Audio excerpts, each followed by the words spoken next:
All right, hello everyone, and welcome to Reject Modernity, Embrace Tradition, the show where we take you back to the good old days, just probably not exactly how you would expect from our title. I am Clayton Becker.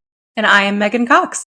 And today we are joined by very, very special guest, Nia Johnson, one of the internet's foremost YIMBY personalities and co-founder of YIMBYs for Harris. She is also, very importantly, the first guest we've had on this program that we did not know personally before having them on. So thank you for joining us, Nia. It's a real landmark episode for the show.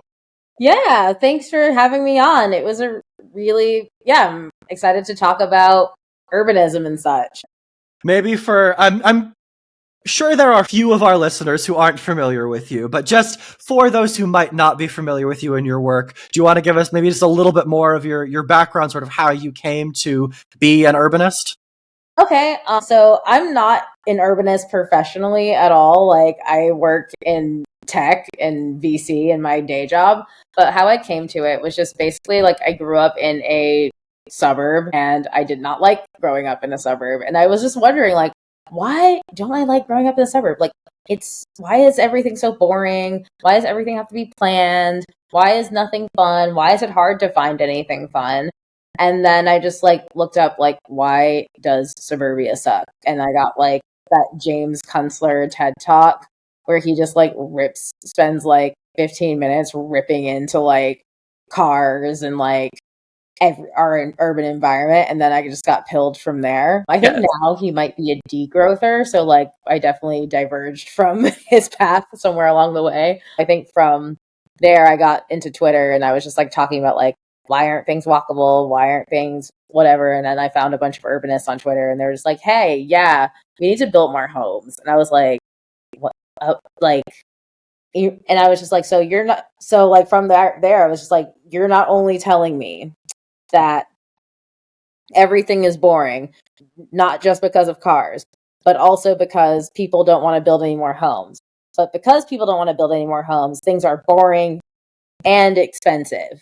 And further away. Yeah, the worst of both worlds, both boring and expensive, right? Like, why are we paying all this money to just like be bored and miserable? Like, it just seems stupid. Yep. Society is broken. So I guess that's actually a pretty good segue into maybe like the first thing that we really like for people who are skeptical of urbanism, of the YIMBY movement and all of that. Like, why is it that we need more housing, right? Like, there's this persistent argument, I think both on the right and on the left, annoyingly, that like there are already enough homes. We don't need anything more. Like, it's just fine. Why is it that we do need more homes? Well, I would want to start like why people feel that we don't need more homes, because I feel like that's something that needs to be deconstructed before we can like reconstruct them to this like new idea. I think people, especially on the left, don't realize the extent of which they've been propagandized against homes and like have been propagandized to like inherently conservative ideology, but it's been repackaged to sound more progressive than what it is. And I think it's something that starts like even before people know what urbanism is or what like development is, even just like watching TV, just like watching like popular culture. Like, you can see like I will probably age myself if I say this, but like I'll say it anyway. Like, I grew up on Hey Arnold. I remember specifically that like Hey Arnold movie where you have like the big bad developer coming in to like build like a mall on top of something, and he was like, you guys, we have to save the neighborhood from the mall. So that like creates like this cultural script saying that like building stuff is bad. And like there's no real specific reason as to like why people feel that way. But then as they like get older and like kind of like see all the ills of the world, they're just like, I think they connect what they see in the media to like kind of like not so great economics and think that's it. And it's just like, no. Yeah. No.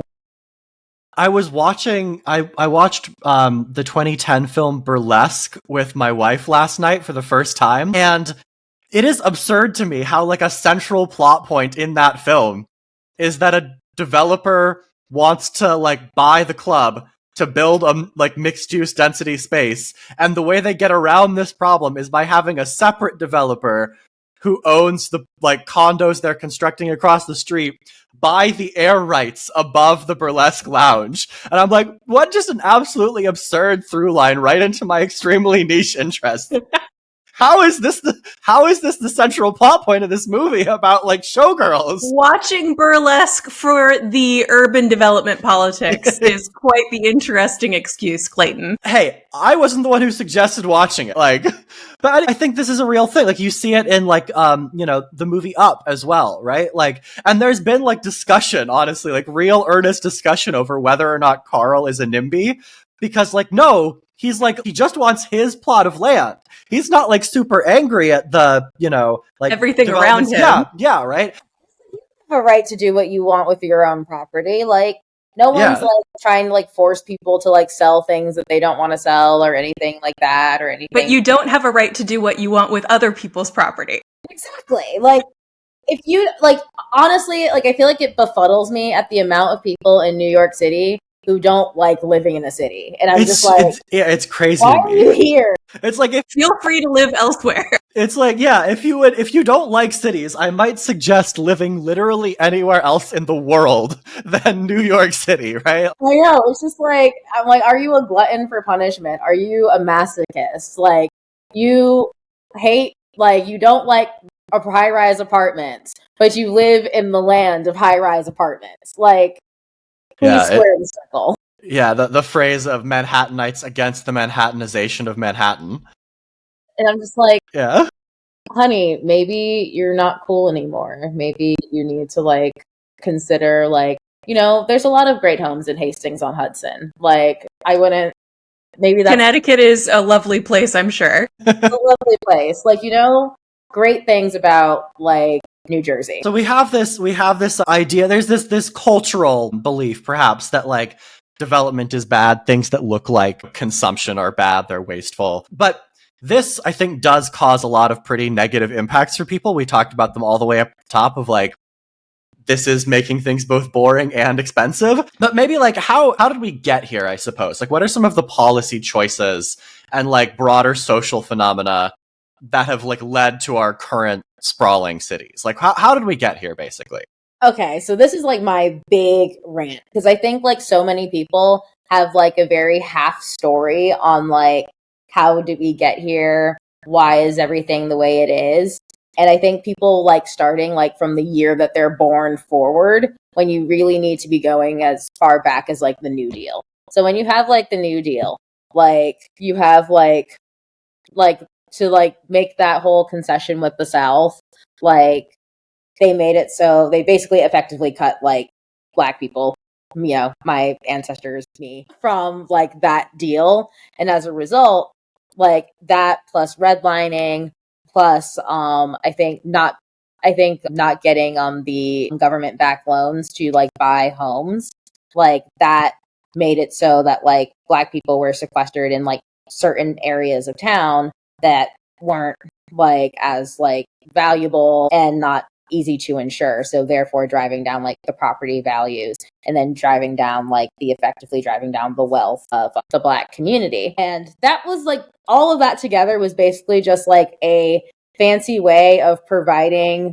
a social safety net without including Black people in it. And that's why like so much value is like stored in the home. And that's basically the whole like idea, or one facet of the idea of putting all of your wealth into your housing, is that we can basically give like a bunch of money to one group and not to another. And this really does start just then, right? Like prior to the 1920s, 30s, right? Like people viewed homes primarily as like consumption goods, especially in cities, right? Like moving day was it's like practically a whole holiday, right? Where people would trade in homes for what they needed, what they didn't have. This ends after the New Deal. We have this, as you said, Nia, idea that your wealth gets stored in your home and that your home is an investment vehicle. Yeah. It starts 75-ish years ago, right? Yeah.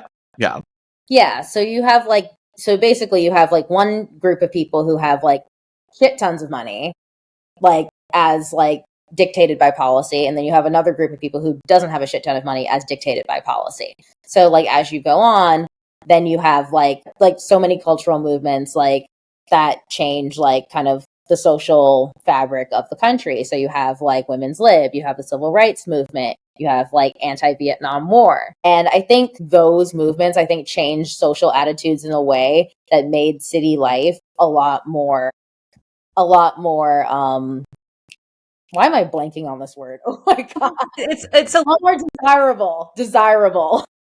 And like post white flight, like that wasn't a thing. Like before, like the only white people who lived in the cities were like beatniks, a handful of like rich people in like select neighborhoods, and that was about it. And then the rest were like black and brown people. And like you see like this kind of cultural like backlash towards that whole 1950s like suburban women stay in the home sort of deal. And with that, I think came a cultural attitude to like move back into the city slowly. Like obviously like what didn't happen all at once. I would say from like the mid-century up to like the 90s, you see like a more like middle class, mostly white people moving back to the city as these cultural attitudes around like family, gender, race change as a result of the movements of the 60s. But during that time as well, you have a bunch of down zonings. And if you basically where all these restrictions come from happened mostly in the mid-century. You have like a lot of like the environmental movement of that time that wasn't very scientific. That was mostly driven by like hippies who were well-meaning, and I want to like make it clear they were well-meaning, but weren't necessarily the most like scientific in their approach, mostly based on aesthetics of like, okay, I see a bunch of trees. This must be great. Yeah, 100%. As a result, all these downzoning policies happened, which limited the amount of housing. Also, but that happening at the same time as our population booming as a result of the most, basically all of this is happening from like the New Deal up until like that end of the century. You have like America's biggest economic growth spurt, like post World War II. And that's also due to a bunch of other economic factors. Basically, like Europe was blown to smithereens. Like the rest of like the global South was decolonizing as a result of World War II. Like they were just like, okay, this is our time to like break free from our colonizers because like they're all fighting. And so like there was no other place to manufacture other than North America because of that. So as a result, like we were making like crap tons of money. But most of that crap tons of money as a result of like all the policy laid out by the New Deal made it so that white people benefited more so than minorities, especially Black people. So you have all of this creating a perfect storm that I think people now call gentrification, but people think that it's like simply somebody just simply moving to a place where they traditionally didn't live, when it's actually like a whole like policy economic storm that was like built up over like 70 plus years. Yeah, I like to say, like, people don't gentrify poor neighborhoods just because they find it fun, right? Like, they're gentrifying poor neighborhoods because that's where they are able to find housing that they can afford. Because, like, and I think that the really important thing that I want to pull out of that whole narrative there is, like, all of these, like, systematic downzonings across American cities in the course of the mid-century. Because in many cases, we are still living with that exact land use regime. Right? Because you could sort of make an argument, right? That like, even if we did continue to sprawl outwards, right? That doesn't necessarily preclude redeveloping existing urban spaces into dense, walkable, mixed-use areas, right? But the reason that we're only sprawling outwards is because the areas where people want to live are the same areas where you can't actually build any new housing, right? Like there's 100%. An analysis from the New York Times a couple of years ago that something like 60% of current structures in Manhattan are zoning non-compliant because they were built under a previous zoning regime. And now if you were to like want to renovate that building, or if you were to take that building down as it gets older, you would actually have to decrease the amount of housing that is on that plot of land because it used to be zoned for, like 20 units per acre or whatever, and now it's only zoned for 10. So at the same exact time that we have all of this return to the city happening over the last, 35 years or so, we have perfected basically a complete inability to build housing for those people who are returning to cities. Exactly. And then at that same time, because of all this economic growth, you have like increased immigration, you have increased birth rates, et cetera, et cetera. And like basically like the population from the mid-century to now basically tripled. So we have like 1/3 of the housing that we need in order to house our current population.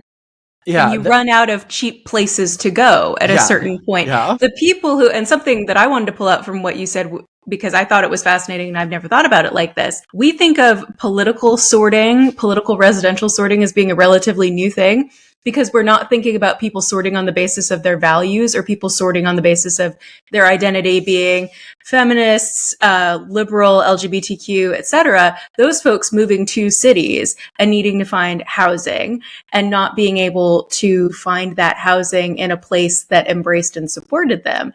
That's part of this too. And those folks, new Americans, immigrants, Black and brown people, are all trying to work within a system that provides them with less money. They are all trying to compete over the cheapest housing available, which is going to be in those urban cores that had hollowed out. But as you say, this downzoning, which for folks who are not familiar with literature, we're just talking about you reduce the amount of density that is allowed in a particular place, right? When we're talking about downzoning, then there's just, you are out of housing and many more people are competing for the same formerly cheap housing stock. And on top of that too, it's like everyone who's returning from the city is coming with like so much more financial support. Like they have like the bank of mom and dad. They might have had like whatever like their parents left them.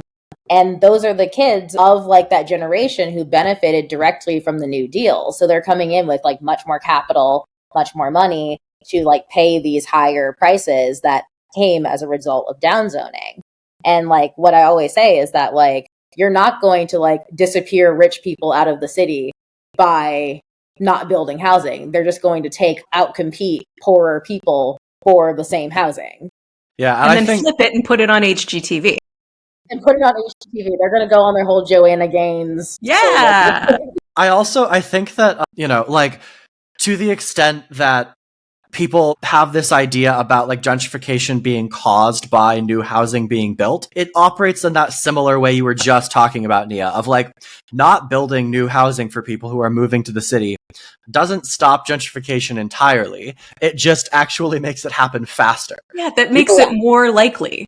Yeah, because people who are moving into the city who have more resources. And I guess we should note here, like a big part of the return to the city as well is that like cities are just where the economic opportunity is, right? Like cities and metro areas. And so there's just like these enormous economic incentives to move to cities, to move close to these job centers. And so the people who are moving to Seattle for Amazon or Microsoft or Boeing, people who are moving to, the Portland area for Nike, people who are moving to the Los Angeles area for the aerospace industry, the entertainment industry, people who are moving to San Francisco for tech or New York for finance, they're going to be making higher incomes.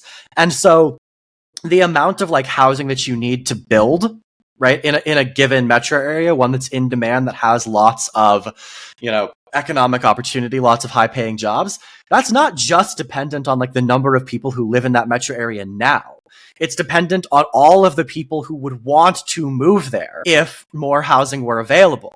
And so not building housing for people in Los Angeles means that the people who live here now who are poorer are getting displaced, even if the population of Los Angeles is not changing substantially. They're just being replaced by wealthier people who are moving in. Yeah.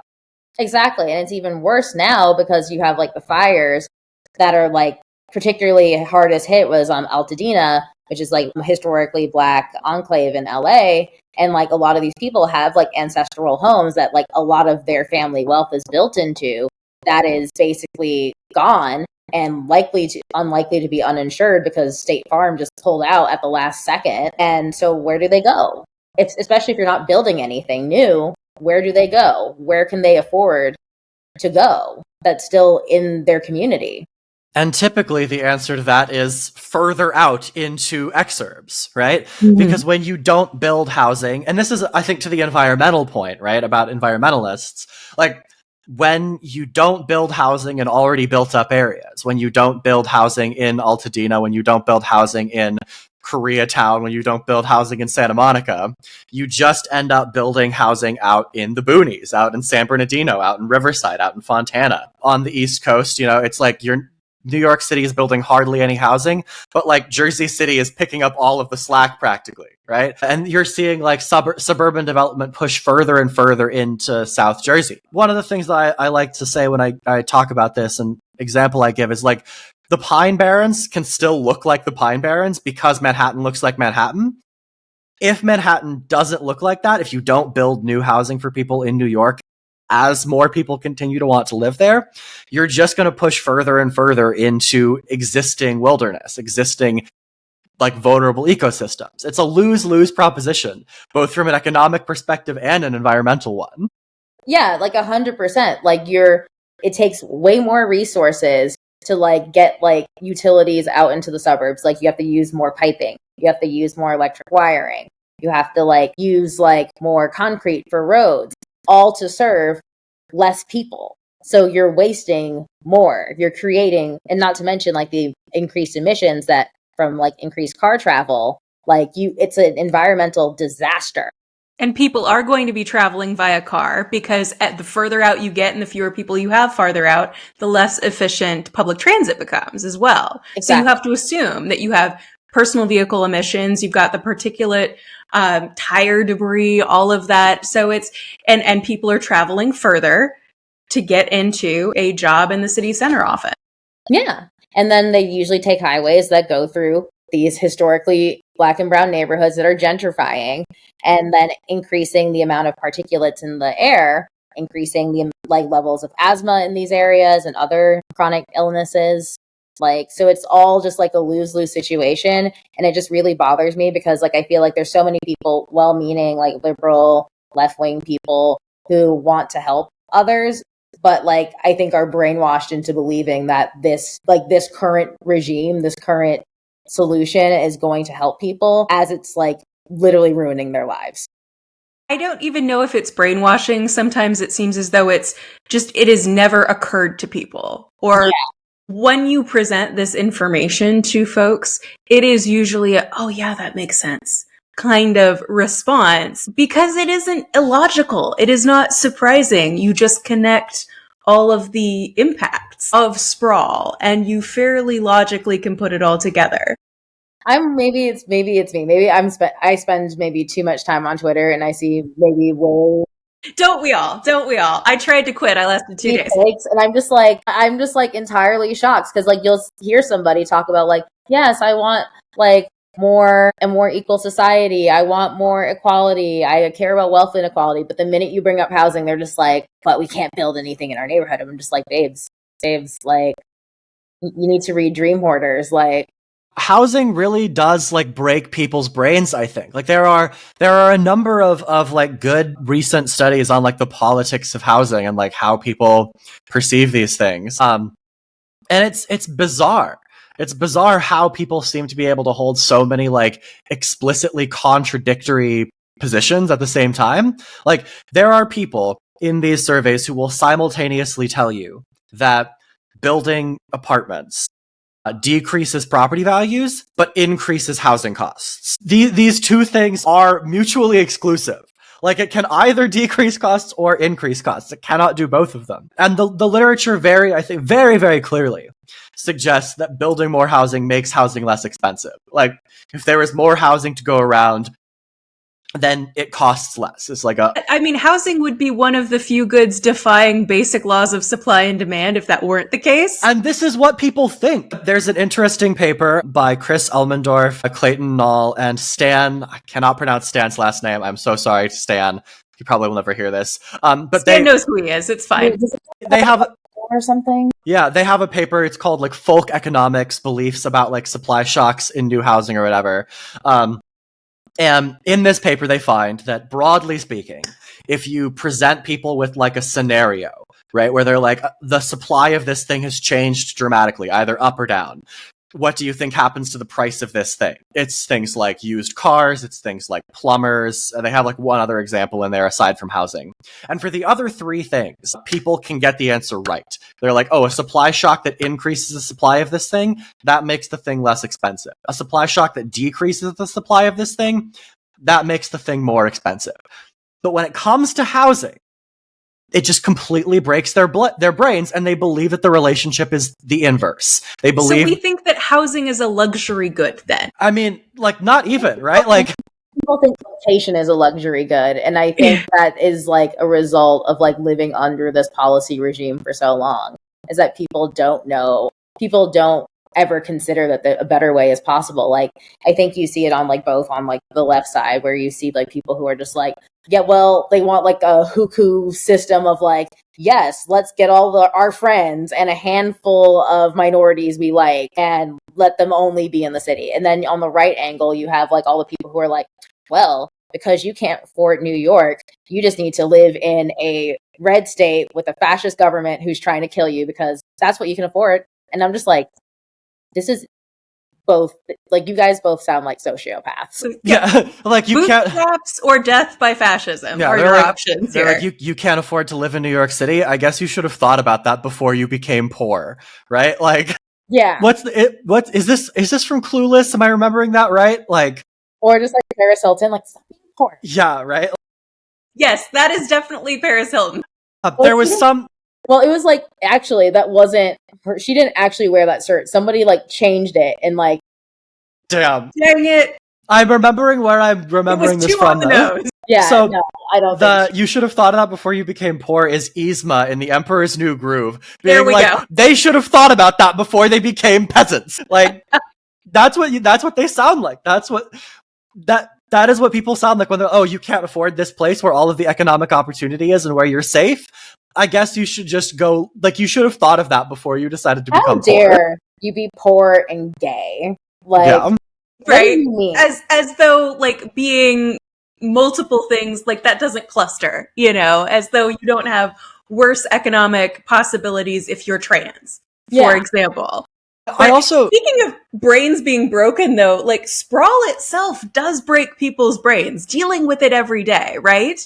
The ugly American like stereotype that we have abroad comes from people who don't live in walkable environments. And that when they're faced with a walkable environment, they lack the social skills to navigate because they're in like an environment that is like basically transactional. Because like when you're living out in like the suburbs, it's like you rarely, like, the most like human interaction you have outside of your family are people that are serving you in like this very distant capacity.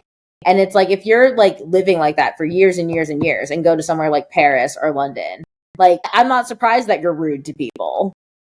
and on this point of like being rude to people who are servers and like people who are providing some sort of service, it's the same, very directly connected to the like, oh, well, if you can't afford to live here, then you should have stopped being poor. We just did an episode, Megan and I, on like, you know, means tested programs. And as part of that, there's like this persistent anti-poor bias. And people are like, oh, well, I want to be able to go and get my coffee, and I want to be able to like go to an auto shop and like get my car fixed. And I want all of these things to be available cheaply and accessibly and quickly. And when they're not, I'm blaming the people who were able to stick around and still do those jobs, rather than blaming the system that I was instrumental in either, if not creating, at least maintaining, right? And so you have people who are like incredibly angry at baristas and are like, oh, well, if you can't afford to live here on a barista salary, maybe you should just go somewhere else. And then they get extremely pissed off at the people who manage to stay and then provide the service that would be better if these places were properly staffed with people And then who those didn't same have to people- drive an hour in. And those same people will be like, why am I paying $9 for a latte? Why am I paying $9 for a latte? I'm like, Yeah, it's because cost of living, because the cost of living and labor costs have a relationship. Shocking, you're telling me this for the first time. Like Pikachu, like, oh my god, yeah, if you NIMBY, that means everything, your entire things get more expensive when you NIMBY because people have to live here in order to do jobs. But they have to pay the money to stay here in order to do that job. And therefore, that cost gets passed on to you through increased pay. That, yeah. And cheaper housing would make everything cheaper for everyone. Mm-hmm. And on this point as well, the people who are still able to do these jobs often like don't live in the places where they're working. They drive in from far away, places in the exurbs, places in the areas of cities that haven't yet gentrified. And that, again, like worsens all of the problems we were talking about earlier with infrastructure costs and air pollution. Some people don't even have cars. I've like seen like service workers like sometimes I go in Uber very late at night or very early in the morning for various reasons. And like as you drive and you look out the windows, you'll see like service workers waiting for a bus, possibly for hours under a shed in the dark. Yeah, I take the bus every day to UCLA, and on the first leg of my bus journey that like takes me through some of the like wealthier West LA neighborhoods, there are, you know, a dozen or more, you know, like middle-aged Mexican ladies who are clearly getting off the bus with all of their cleaning supplies to go and clean houses in West LA. Yeah, and like they're coming in from, you know, either Koreatown or like South Central LA or even further in East LA. They're taking public transportation across the city to the bus line, going like from the eastern terminus of the bus line all the way through to the wealthy Tony suburbs. There's a passage as well. I don't know if either of you have ever read Ryan Enos's book, The Space Between Us, where he talks about this same experience on the bus that goes along Sunset Boulevard, where there'd be a lot of people who were on the bus who would get off and then who would be brought by private cars of the people who live north of Sunset in the Hollywood Hills up to their homes in order to clean them. It's just like, it's very clear that not building housing near where people's jobs are, not building housing in cities, has contributed to this environment where if you are a service worker, if you work a low-paid profession, you can almost, like, you can basically expect never to be able to live near your actual place of employment. And that causes all sorts of the problems we were talking about earlier. Infrastructure costs, further sprawl out into the suburbs, so on and so forth. It's just, as we continue to talk about, it's a lose-lose situation for literally everybody involved. And even a person who prefers to live in the suburbs, in a McMansion, live further out, have an extremely planned out community, even if you're a person who likes that, you are sharing the road with more and more people who don't want to be there. And that also increases your stress level, lowers your ability to regulate your emotions, make good choices. And that's the thing that just gets everybody's like hypothalamus or whatever just firing all the time. We're all so amped up all the time because we all have to be on the road together in places where you don't have an option to not be in your personal metal box with everybody else's personal metal box on the road. I have a crazy story to tell you. So like my mom like gets up really, really early in the morning, like 4 a.m. She's like a morning person.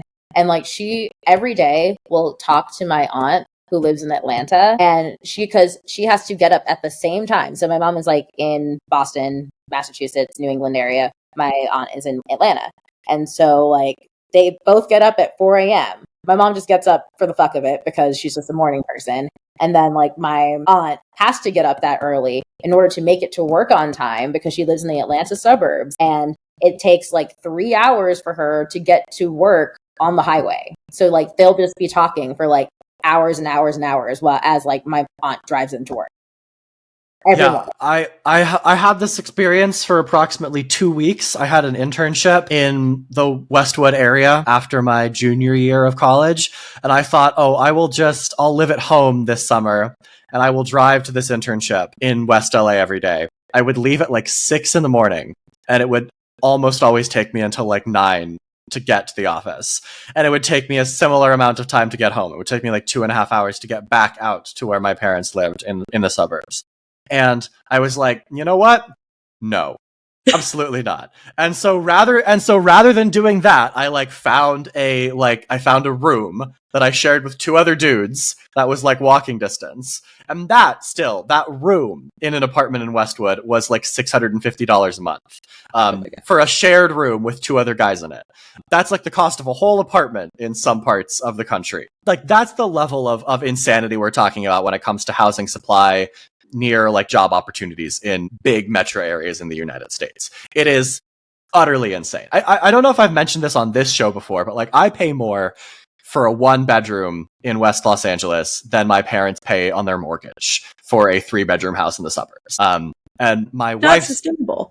and my wife's parents bought their home like early 2000s, long before my parents bought their home, and we pay like $1,300 more a month than they pay on their mortgage because they bought the home 25 years ago and locked in that fixed rate at like what would be considered a pittance today. It is, as you said, Megan, completely unsustainable. Yeah.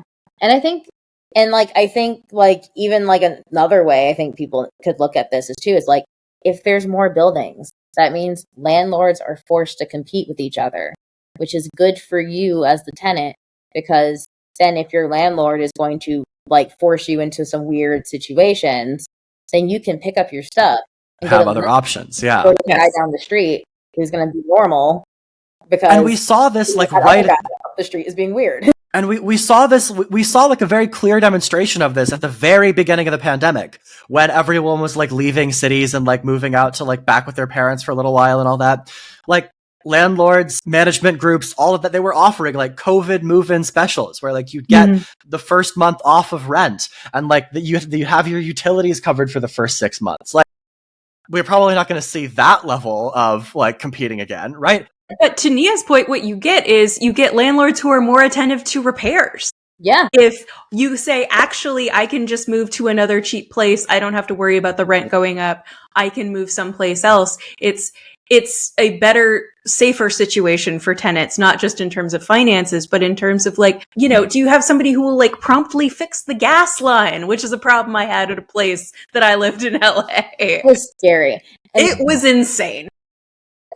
Really scary. That would give me nightmares.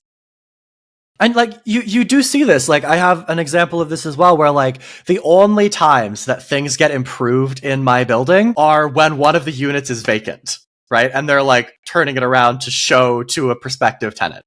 The only time that they like repaint the doors or put new lights in the hallways, right? The only time that they like actually make sure that like the washer and the dryer, like in the downstairs area, are like working properly and all of that. Like the times when things are improved in this building is when they are trying to get people to move in.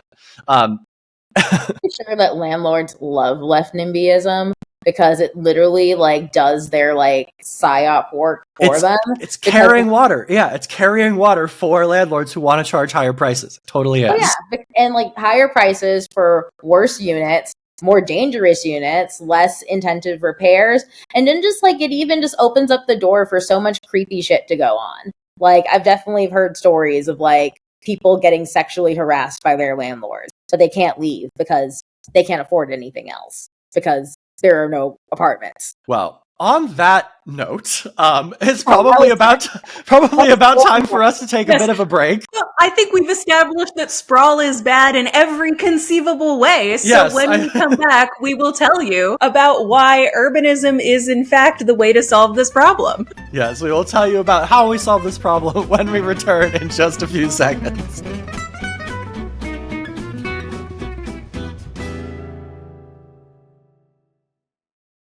All right, welcome back, everyone, to Reject Modernity, Embrace Tradition. When last we left you, we were telling you all the many, many reasons that Sprawl was bad, but don't worry, we have a solution. But before we get to the solution, Nia, why don't you tell us about your podcast? Okay, so I'm doing a podcast called Radio Abundance, where we interview politicians, activists, and a bunch of people who want to talk about housing. It's hosted by me, Steve Boyle, and Armin I can't. Domaluski? Domaluski, yeah. Armin Domaluski. I'm sorry, Armin, for butchering your name. We're besties, I'm sorry. But I bet it isn't the first time it's happened to him.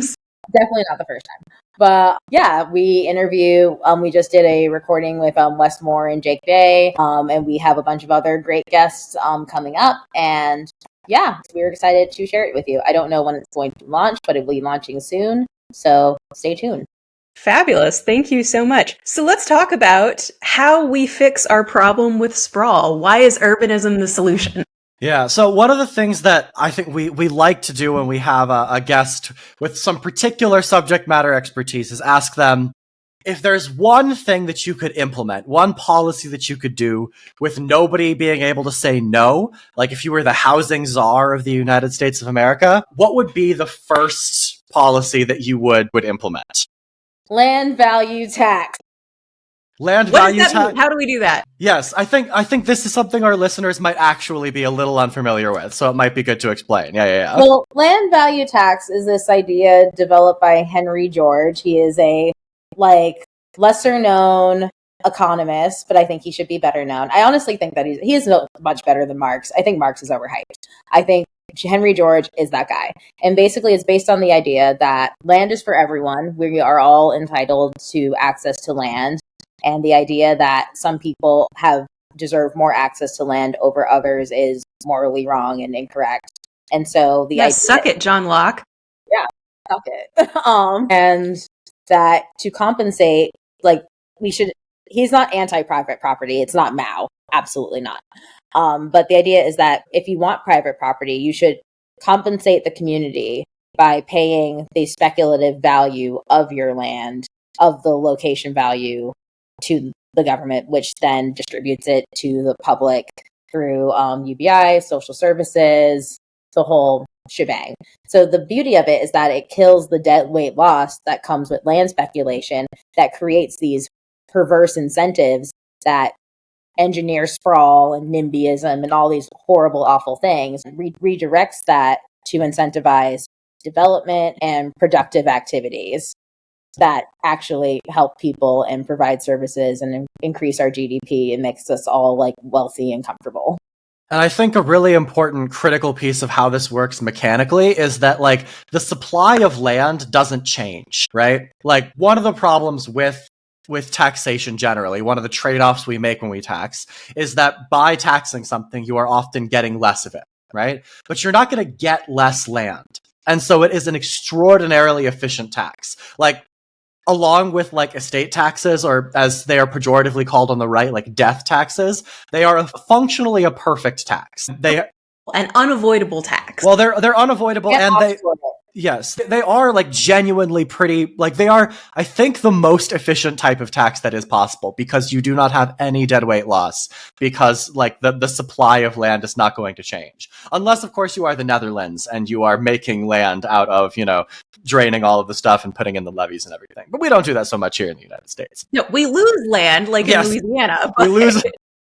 I do think though. It's an edge case, though. Generally, I take your point. Yes, but so continue on with the why the land value tax would be such an important policy change. I think it's important to acknowledge what it means to have the speculative value of land taxed at the actual economic value of the parcel, as opposed to only once you build property, because that really does a lot to discourage unproductive land uses and discourage speculative land holdings. So people who are right now holding on to land outside of cities or even in cities, right? Holding on to things like parking lots and vacant lots, underutilized commercial parcels with the hope, basically, that it will be more valuable in the future. And so then they can sell it for more in the future. A land value tax taxes the speculative value of that land and how much it is worth in terms of what it could be put to in terms of its highest and most productive use, which removes the incentive that people have not to put it to some sort of productive use. Basically, what it does is it makes it so that any given parcel of land, the economic incentive, even if you don't perfectly follow your incentives, is to use the land at what it is economically valuable for.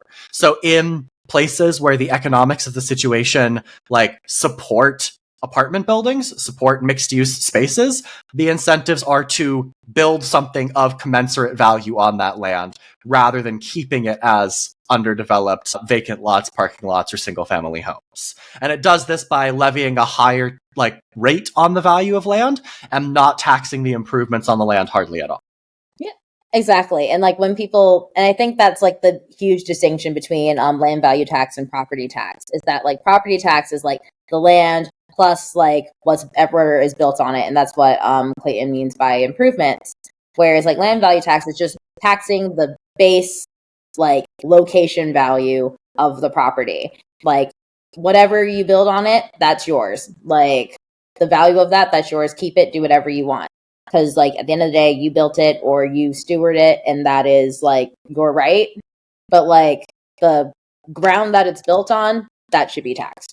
And this also has the like really, really great property of taxing like the value of land differentially across how much we should want to put in a location. One of the things that people always bring up when you talk about land value taxes, oh, what about farmers? Like, what about people who own lots of land out in the country? The fact that that land is less valuable and therefore gets like taxed not as highly as land in the city, right, based on just the value of the land, means that you're not actually paying inordinate levels of tax on larger land holdings. It's not a flat tax of however much per acre. It's a percentage of how much the parcel is actually valued at. And so you are, in fact, actually paying a tax commensurate with the value of the land, rather than right now, even with property taxes still being a fairly efficient form of taxation, it's even more efficient than that. And ideally, and in the places where it has been implemented, is, it works fairly well. It spurs development like it is supposed to. It stops land from being held onto. It stops rampant speculation. It is a very, very good policy. Where is this currently being used? So in the United States, it's being used in places in Pennsylvania, like places that were largely hollowed out by the decline of manufacturing, southeastern Pennsylvania, western Pennsylvania. It's used in like Allentown and Harrisburg. They've seen a large increase in the number of businesses since they implemented their land value taxes. They actually have a split rate system where they tax land at one rate and then property at another. And then land value taxes are also used in many of the Baltic countries. And there's a proposal, I'm not sure if it actually went through, to institute a land value tax in Detroit. Because they have a big problem with speculation right now, as people are moving back to Detroit for the first time in many decades, and their population grew for the first time in 40 years last year. You have a lot of people who are holding on to land and who are speculating over it, that it's going to be more valuable in the future. And a land value tax would make that speculation non-profitable because it captures all of the excess rents, as they would describe it in economic terms, that they are now gaining from holding on to that land and speculating. Also, Singapore has a land value tax. Another place with very, very scarce land and a high incentive to build densely. Yeah. So I totally agree. In the words of the internet meme, land value tax would solve this. It would be an enormous benefit. But assuming for the moment that we can't get that done, let's talk about a few additional policies that we might be able to pass here. So one of the first ones that I think it doesn't exactly divide the YIMBY caucus, but there are some differing opinions on it, is the different forms of public housing and housing assistance programs. So how do you think about this? Public housing versus social housing versus housing vouchers versus housing cooperatives, all of the different forms of this kind of policy. I think personally, I take a kitchen sink approach. I'm just for me, let's just I don't want to use the D word, but let's scale back on the zoning laws to allow housing to be built in general and let people do whatever they want. And I don't care if it's public housing. I don't care if it's private housing. I don't care if it's vouchers or whatever, do whatever what is it, SROs? Single room occupancy. Single room occupancy. Yeah. SROs, granny units, just do everything. It. As long as it meets basic health and safety requirements, I don't care. I tend to agree with that approach. I think we should do a lot of everything, right? Specifically, I think I'm partial to the social housing model as opposed to public housing or housing vouchers or, God forbid, inclusionary zoning, which does not seem to work at all. Not inclusionary zoning, kill that with inclusionary zoning actively makes the problem worse, I think. I've been brought around on... What is the distinction, Clayton, to kind of make sure that everybody's on the same page? What is the distinction between social and public housing? So social housing is a mixed income model where the government either provides loans or grants or does it themselves, and they build housing that is for both low income people as well as middle and moderately high income people. And there are programs like this here in the United States, particularly in, I think it's Prince George's County, Maryland, or maybe it's Montgomery County, Maryland. And then Vienna also is well known for having a social housing model. With the basic conceit of a social housing model being that the rents from the people who can afford higher rents, the middle and moderate income people, subsidize the rents of people who cannot afford housing that is at market rate. So half of this development, for example, is at market rate prices, and then the other half, or some other percentage, goes to these lower income folks. And the idea behind this model is that like public housing, really expensive to build, very expensive to maintain. If you're just putting people who cannot afford market rate rents into public housing, then it doesn't work because they're not able to pay the rents that are sufficient to maintain the structures. Mm-hmm. And social housing tries to get around that by creating self-sufficient developments that then pay back the loans that governments used to build them in such a way that the programs are revenue neutral or even revenue positive. Yeah. I think like also another thing that I feel like really grinds my gears is like the idea that there is like such a thing as like housing, low income housing versus like high income housing. Because I feel like that line is like is much thinner than what people like to think. Like even just like there's plenty of housing that used to be for high income people that was low income housing at one point that's now high income housing now because it's based on circumstance, it's based on desirability. Yeah, desirability, and all of that change is based on what's around it. Like neighborhoods change, like culture changes. You convert a warehouse into lofts and all of a sudden that's high income housing when it wasn't even housing before. Or you split up a mansion into apartments and now it's the projects. Yeah. Mm-hmm. Yeah. Or in contrast, you see this in Chicago a lot of like fourplexes converted into single family homes. The literature on this topic is called filtering. I think people don't like the term filtering, especially on the left, because it sounds a little bit like trickle down, but it is like an empirically observed phenomenon where over time, housing depreciates as it gets older, and housing that was built for higher income people 30 years ago, 40 years ago, in healthy housing markets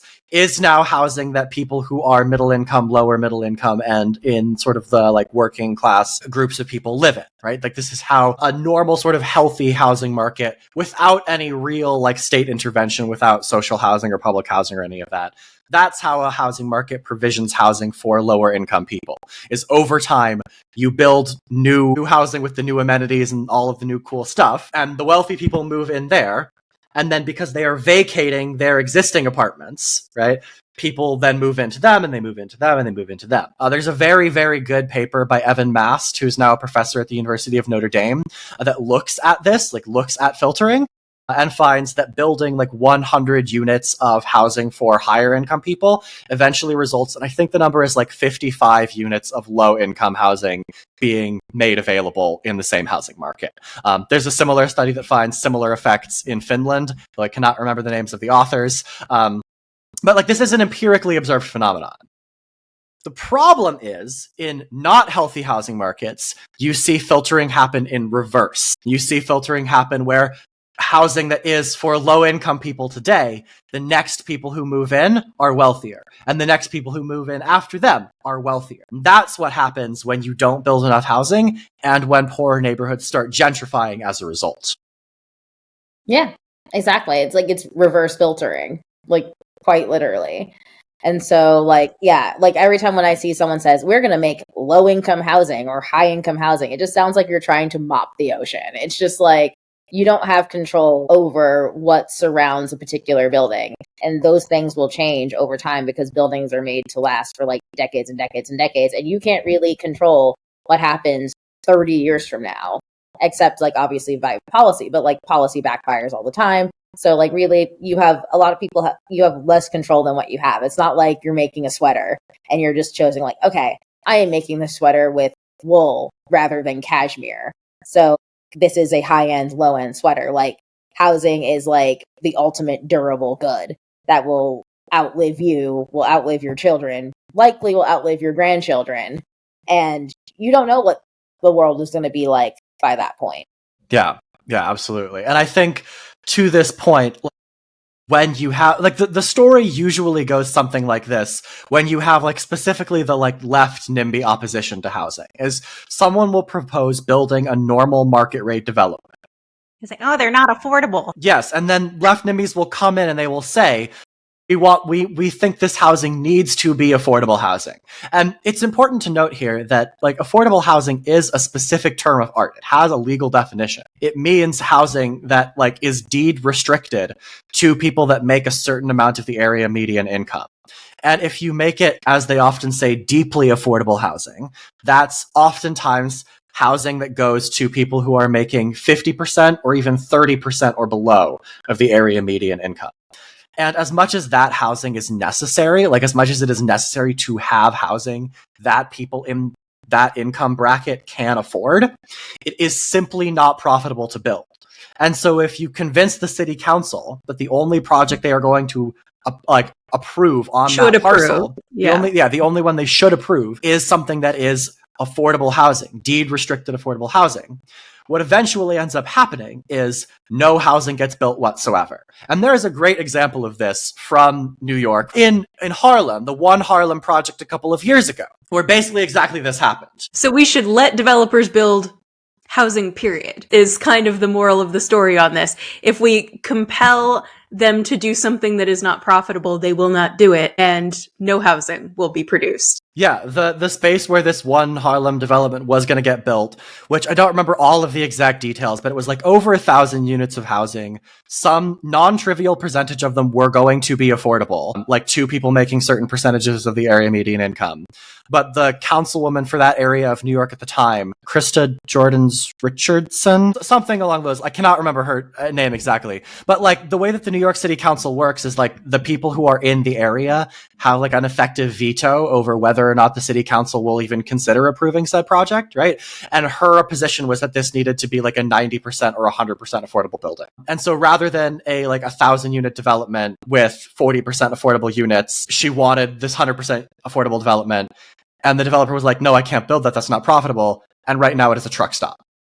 Yeah. It was converted into, instead of 1,000 units of housing in a city that very badly needs them, it was converted into a truck stop. And I Perfect is very much the enemy of the good here.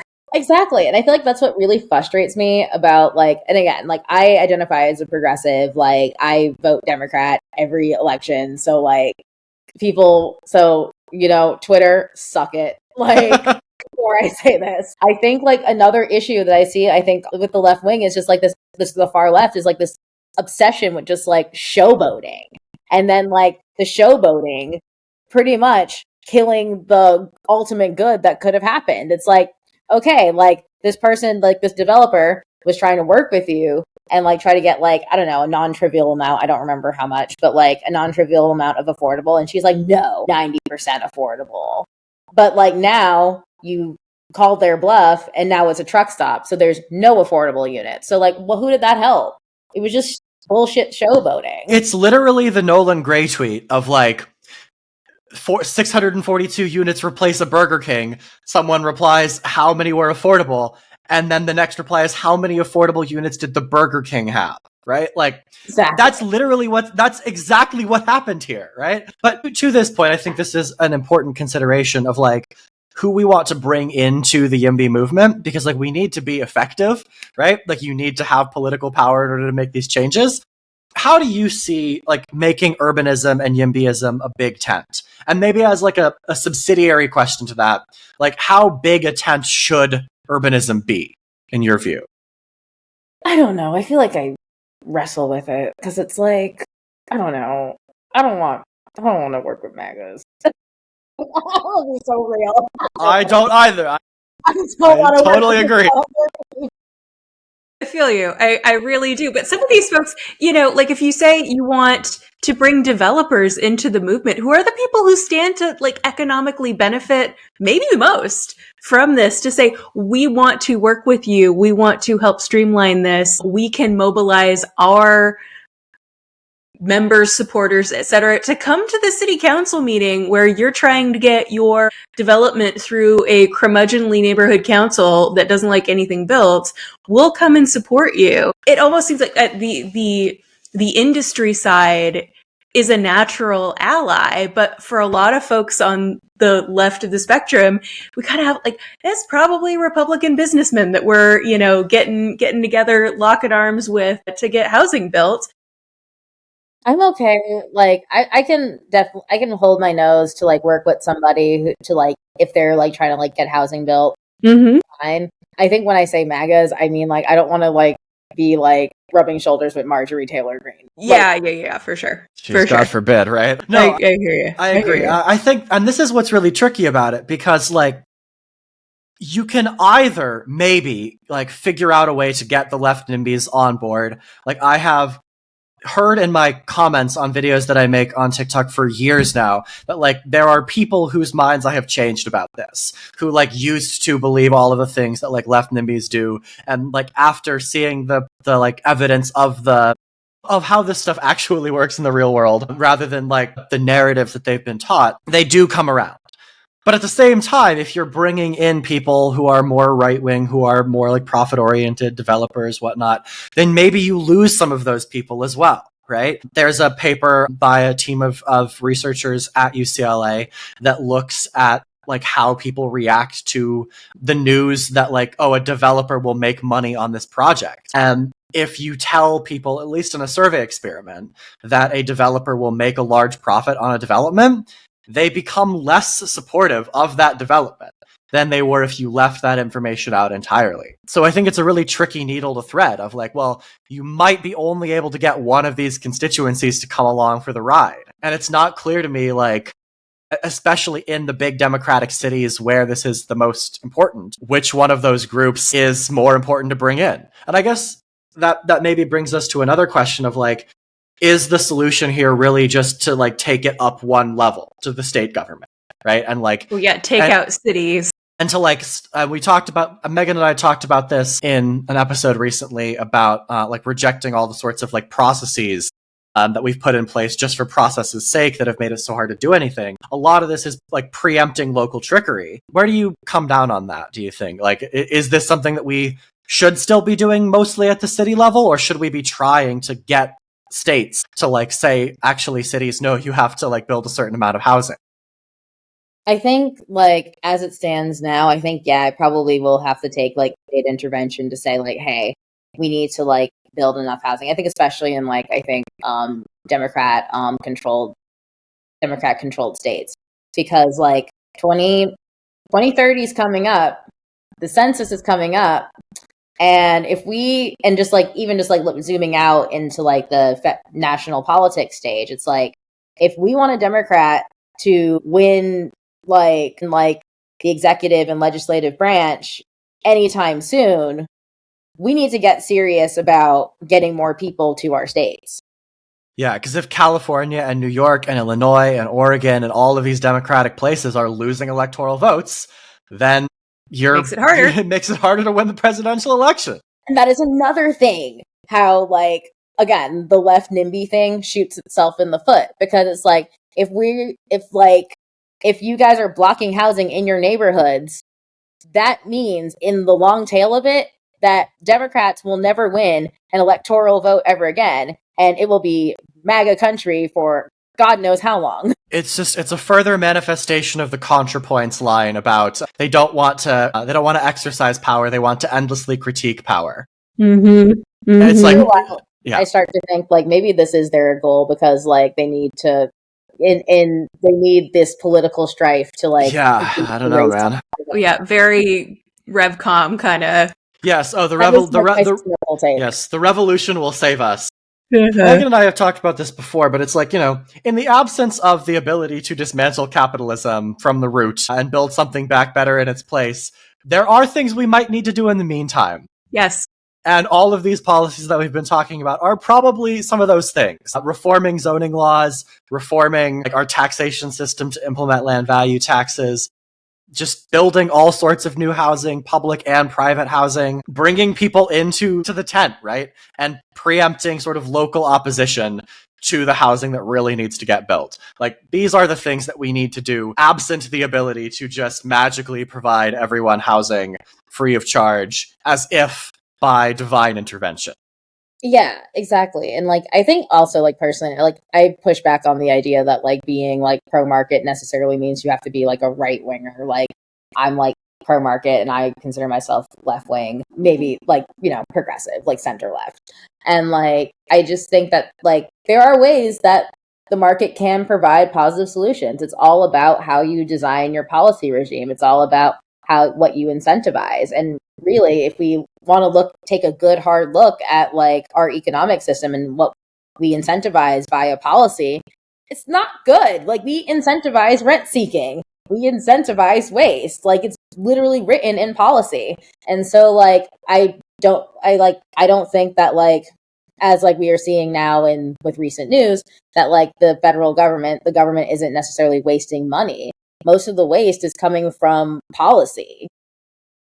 Yeah, absolutely. Think of better policies to get things done faster, to get people what they need faster.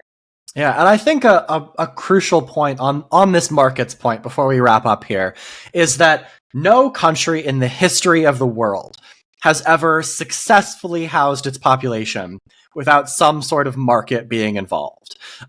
Like, countries right now that are at least nominally communist, places like Vietnam and China, have largely private housing markets. And if you ask leftists and revcoms about this, they will tell you, oh, that's just market socialism, you should look it up. Which is a real thing. Market socialism exists, and it perhaps does describe certain elements of these countries' economies, but it also relies on markets, right? Similarly, during the like Soviet era, in countries like Poland and the USSR and Hungary, even though housing was ostensibly provided just through this non-market mechanism by the state assigning you a housing unit, black markets sprung up all over the Eastern Bloc in places like Poland and the USSR and the Czech Republic, because the state wasn't doing a good enough job, right? There were these massive underground markets of like, oh, well, people are trading the housing units that they need for what their family needs at this particular time, right? Like, it has never been done that a country has provided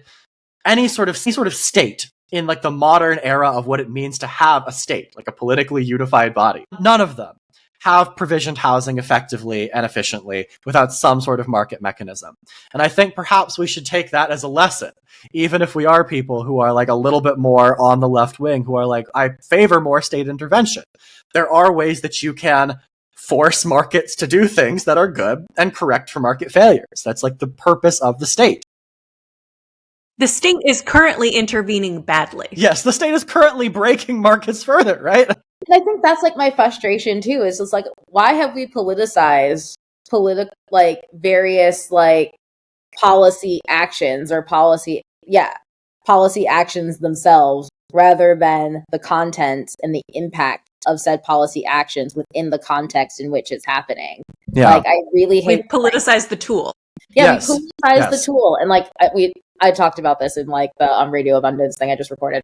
But like, I hate that like there's now like we've politicized regulation and deregulation, because it's just like, yes, before we even get to what we're talking about, we're already politicizing it. And I'm like, but did you read what is actually going on? Like, did you read the issue? Like, why are we discussing like the tool without discussing the issue that the tool is applied to? It makes no sense. It just feels like some Fisher Price baby politics that grown, educated adults should not be engaged. It should be beyond at this point. I genuinely believe that some of these people would have looked at Jim Crow and been like, "Oh, you want to get rid of these regulations? You're a deregulator? What kind of right-wing conservative are you?" Yeah? You want to appealing Jim Crow makes you a Reaganite. Genuinely, though, I do think some of these people would have looked at these regulations and they would have been like, well, this is how it works, right? Like, this is how the system is meant to be. Like, you're deregulating things. We're getting to the end of the episode here. No, we get a little punchy at the end. But I do think there is this feeling away abortion, like making abortion illegal is okay, because you know what? The government is trying to protect you. Yeah, it's deregulating. Yeah. It's good. It's regulation. Like getting rid of anti-abortion laws, you know what? That's deregulation. Yeah, it's And deregulation. Listen, So just because bad. Reagan did it to the airlines doesn't mean it's not a good idea. I just need people to use. I'm just like so shocked at people who refuse to use basic common sense. Yeah, like use A your little critical thinking, Like, and yeah. it'd all be a lot easier. regulation itself is neither good nor bad. There are good regulations and there are bad regulations. And right now, the regulations we have are incentivizing sprawl, which we just spent an hour telling people all about how bad it is, and making it impossible for us to solve the problems that sprawl has engendered within our society. But until we manage to figure out this problem, until we manage to, in a sense, deregulate how we are treating housing in this country, until we manage to implement the policies that we were talking about earlier. I have been Clayton Becker. I have been Megan Cox. I have been Nia Johnson. And we will see you guys on the next one.